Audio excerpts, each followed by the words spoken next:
دن میں کیا اعمال کرنے چاہیے، اس کے تعلق سے ایک لمبی حدیث میں نے پڑھی ہے۔ اس حدیث سے کئی طریقے کے مسائل سامنے آتے ہیں۔ حضرت جابر رضی اللہ تعالی عنہ کی حدیث ہے، حدیث سماعت فرما لیجیے۔ وہ فرماتے ہیں کہ شہدت مع رسول اللہ صلی اللہ علیہ وسلم فی صلاة العید فبدأ بالصلاة قبل الخطبة بلا اذان ولا اقامة ثم قام متوكئا على بلال فأمر بتقوى الله ووعظ الناس وحث على طاعته فوعظهم وذكرهم ثم مضى حتى أتى النساء فوعظهن وذكرهن ثم قال يا معشر النساء تصدقن فإن كن أكثر حطب جهنم فقامت امرأة من سطة النساء سفعاء الخدين فقالت لما يا رسول الله فقال لأن كن تكثرن الشكاة وتكفرن العشيرة قال فجعلن يتصدقن من حليهن يلقين في ثوب بلال من أقراتتهن وخواتيمهن۔ حدیث کا ترجمہ سماعت فرما لیجئے۔ حضرت جابر رضی اللہ تعالیٰ عنہ کہتے ہیں کہ میں رسول اللہ صلی اللہ علیہ وسلم کے ساتھ عید کی نماز میں حاضر ہوا۔ اللہ کے رسول صلی اللہ علیہ وسلم کے ساتھ عید کی نماز پڑھی تو آپ صلی اللہ علیہ وسلم نے سب سے پہلے شروعات نماز سے کی، اور اس نماز کے لیے نہ ہی آپ نے اذان دلوائی اور نہ ہی اقامت کہی۔ پھر نماز کے ختم ہونے کے بعد آپ صلی اللہ علیہ وسلم بلال رضی اللہ عنہ پر ٹیک لگا کر کھڑے ہو گئے اور لوگوں کو خطاب کیا، لوگوں کو نصیحتیں کی، انہیں تقوی پر ابھارا، اطاعت کرنے پر ابھارا کہ اللہ تعالیٰ کی اطاعت کرنی ہے۔ پھر وہاں سے چلے گئے، لوگوں کی مجلس سے اللہ کے رسول چلے گئے عورتوں کی محفل میں۔ پھر وہاں جا کر عورتوں کو بھی نصیحت کی، انہیں ذکر و اذکار کے تلقین کیے۔ پھر اس کے بعد عورتوں سے خطاب کیا کہ اے عورتوں کی جماعت، تم زیادہ سے زیادہ صدقہ کیا کرو۔ تو ایک عورت کالی گال والی، اس کی صفت بیان کی جاتی ہے کہ وہ عورت کھڑی ہوئی عورتوں کی جماعت میں سے، اور پھر اس نے کہا اے اللہ کے رسول، کیوں ہمیں زیادہ صدقہ کرنی چاہیے اور کیوں ہمیں آپ نے جہنم میں کثرت سے دیکھا ہے؟ تو اللہ کے رسول صلی اللہ علیہ وسلم نے فرمایا کہ اس لیے کہ تم زیادہ سے زیادہ شکایتیں کرتی ہو، زیادہ سے زیادہ عیب نکالیا کرتی ہو، اور ساتھ ہی ساتھ تم اپنے شوہروں کی کافی زیادہ نافرمانیاں بھی کرتی ہو۔ جیسے ہی اللہ کے رسول نے یہ بات ان سے کہی تو تمام عورتیں صدقہ کرنے لگی اور اپنے زیورات، اپنے بدن سے زیورات کھول کھول کر دینے لگی۔ جو ان کے کنگن تھے، کنگن کسی نے کنگن دیے، کسی نے انگوٹھی دی، تو جس کے پاس جو میسر ہو سکا۔ بلال رضی اللہ عنہ چونکہ اللہ کے رسول کے ساتھ گئے تھے تو بلال رضی اللہ عنہ اپنے دامن پھیلائے ہوئے تھے اور اس کپڑے میں لوگ اپنے صدقات ڈالتے جا رہے تھے۔ یہ ہو گئی حدیث کا ترجمہ۔ حدیث سے ہمیں کون کون سے مسائل سمجھ میں آتے ہیں؟ حدیث میں ہمیں کس چیز کی طرف اشارہ کر رہا ہے، کس چیز کی خبر دے رہی ہے؟ سب سے پہلی چیز، عید کے دن اذان نہیں ہوتی ہے۔ عید کے دن اذان نہیں، اور نہ ہی عید کی نماز کے لیے اقامت پڑھی جاتی ہے۔ عید کی نماز محض نماز پڑھی جاتی ہے۔ ساتھ ہی ساتھ عید کی نماز جمعہ کی نماز کی طرح نہیں ہے۔ کیوں جمعہ کی نماز کی طرح نہیں ہے؟ کیونکہ اللہ کے رسول صلی اللہ علیہ وسلم نے نماز سے عید کی ابتدا کی۔ پہلے اللہ کے رسول نے نماز پڑھی، فَبَدَأَ بِالصَّلَاةِ قَبْلَ الْخُطْبَةِ، لفظ ہے خطبہ سے پہلے آپ نے نماز کی شروعات کی۔ تو پہلے آپ نے نماز پڑھی، اس کے بعد پھر خطبہ دیا۔ خطبہ میں کیا خطبہ دیا؟ خطبہ میں اللہ کے رسول صلی اللہ علیہ وسلم نے لوگوں کو تقوی پر ابھارا، اللہ تعالیٰ کا خوف دلایا، اللہ تعالیٰ کا ڈر انسان کے اندر پیدا کرایا، اسے سمجھایا کہ تم اللہ تعالیٰ سے ڈرو، تم اللہ تعالیٰ کا خوف اپنے اندر پیدا کرو۔ ساتھ ہی ساتھ وَحَثَّ عَلَىٰ طَاعَتِهِ، جب انسان کے اندر ڈر پیدا ہوگا تو اسے کیا کرنا ہے؟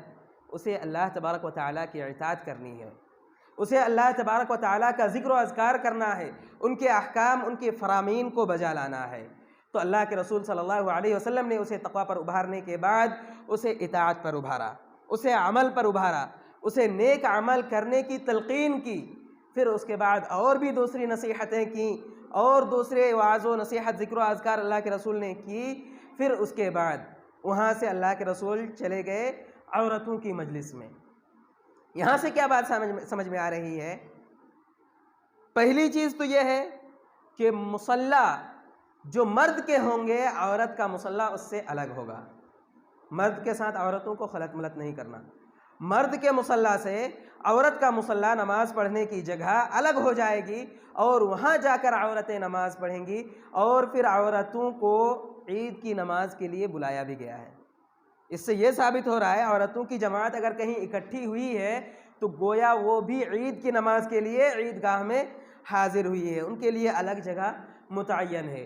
عورتوں کو بھی نصیحت کرنی ہے، انہیں بھی وعظ و نصیحت، انہیں بھی ذکر و اذکار کی طرف تلقین دلانی ہے۔ اللہ کے رسول صلی اللہ علیہ وسلم مردوں کے پاس نصیحتیں کرنے کے بعد، مردوں کے یہاں خطبہ دینے کے بعد، اللہ کے رسول عورتوں کی مجلس میں چلے گئے، اور پھر جا کر کے انہیں بھی نصیحتیں کی، ان کے سامنے بھی وعظ پیش کیے، اور پھر عورتوں کو تلقین کی کہ وہ زیادہ سے زیادہ صدقہ کیا کریں۔ اس سے کیا ثابت ہو رہا ہے کہ عید کے دن لوگوں کو زیادہ سے زیادہ صدقہ کرنا چاہیے، کیونکہ عید کا دن ایک ایسا دن ہے جس دن تمام مسلمان اللہ تعالیٰ کی تکبیر، ان کا حمد بیان کرتے ہوئے میدان میں اکٹھا ہو رہے ہیں، اور بلند آواز سے پوری دنیا گونج اٹھتی ہے اللہ تعالیٰ کے حمد سے، ان کی تکبیر سے۔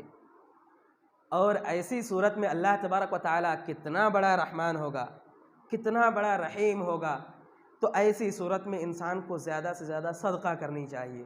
ہو سکتا ہے اس صدقے کی وجہ سے اسے بخش دیا جائے، اللہ تعالیٰ اس صدقے کی وجہ سے ہی خوش ہو کر اس کے پچھلے سارے گناہ معاف کر دیں۔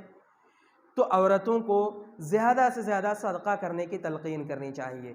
اور ایک چیز یہ بھی ہے، اللہ کے رسول صلی اللہ علیہ وسلم کہتے ہیں کہ عورتوں کو میں نے کثرت سے جہنم کے اندر دیکھا ہے۔ یہ جہنم کی لکڑیوں میں سب سے زیادہ لکڑیاں عورت کی وجہ سے ہوئی ہیں، عورت زیادہ لکڑیاں بنی ہے جہنم کی، زیادہ ایندھن بنی ہے، تو ان کی وجہ بھی بتائی۔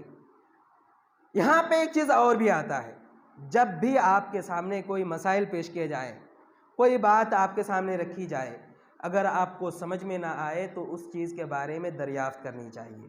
جیسے ایک عورتوں کی مجلس سے کھڑی ہو کر کے سوال کر دی کہ اے اللہ کے رسول، کیوں آپ نے ہماری تعداد کو جہنم میں زیادہ دیکھا؟ کیا وجہ ہے؟ کیا ایسی خرابی ہے ہمارے اندر جس کی وجہ سے ہم میں سے تعداد زیادہ تر جہنم میں چلی جا رہی ہے؟ تو پھر اللہ کے رسول صلی اللہ علیہ وسلم نے انہیں بتایا کہ اس کی وجہ یہ ہے کہ تم زیادہ سے زیادہ لعن طعن کرتی ہو، عورتوں میں زیادہ برائیاں کرنے کی عادت ہوتی ہیں، عورتوں کی یہ صفت ہوتی ہے کہ وہ زیادہ ایک دوسرے کو برا بھلا کہتے ہیں، اور اسی وجہ سے ان کی تعداد جہنم میں زیادہ ہے۔ اگر یہ صفت مردوں میں ہو تو مرد بھی جہنم میں جائیں گے، ایسی بات نہیں ہے کہ صرف عورت ہی جہنم میں جائیں گے، اگر ایسی صفت مردوں کے اندر ہے تو وہ بھی جہنم میں جائیں گے۔ اسی طریقے سے عورت شوہر کی بھی کافی زیادہ نافرمانی کرتی ہے، شوہر کی بہت ساری باتوں کو نہیں مانتی، بہت ساری باتوں کو مانتی ہے، تو شوہر کی نافرمانی کرنا بھی بہت بڑا گناہ ہے، شوہر کی نافرمانی کرنا یہ بھی بہت بڑا گناہ ہے، اور اس گناہ کے سبب بھی عورتوں کو جہنم میں بھیجا گیا ہے۔ تو لہذا ان گناہوں کے کفارے کے لیے، ان گناہوں کی بخشش کے لیے عورتوں کو زیادہ سے زیادہ صدقہ کرنے کی اللہ کے رسول نے تلقین کی کہ عید کے دن تم صدقہ کرو۔ اب جب بات ثابت ہو گئی، جب انہیں احساس ہو گیا کہ واقعی ہمارے اندر یہ برائیاں ہیں، ہمیں اس کی بخشش کروانی چاہیے، تو فوراً ساری عورتیں صدقہ کرنے لگی۔ جن کے پاس جتنی چیزیں مہیا تھی، کسی کے پاس کچھ نہیں تو کوئی بات نہیں، کسی کے پاس کنگن بھی ہے، چھوٹے سے کنگن بھی ہے، چاہے وہ کسی بھی چیز کے ہو، ان کے پاس دوسرا کچھ نہیں تو انہوں نے کنگن دے کر کے ہی صدقہ کر دیا۔ اور کسی کے پاس انگوٹھی ہے، سونے کی انگوٹھیاں ہیں، اچھی اچھی انگوٹھیاں ہیں، تو انہوں نے صدقہ کر دیا تاکہ ان کے ذریعے سے غریب فقراء اور مساکین کی مدد کی جا سکے، اور ان کی جو نیکیاں ہیں ان کی وجہ سے اللہ تبارک و تعالیٰ اس صدقہ کرنے والے کو بخش دے، ان کے درجات کو بلند کرے، ان کے گناہوں کو معاف کرے۔ اس حدیث سے اتنے سارے مسائل ہمیں سمجھ میں آ رہے ہیں۔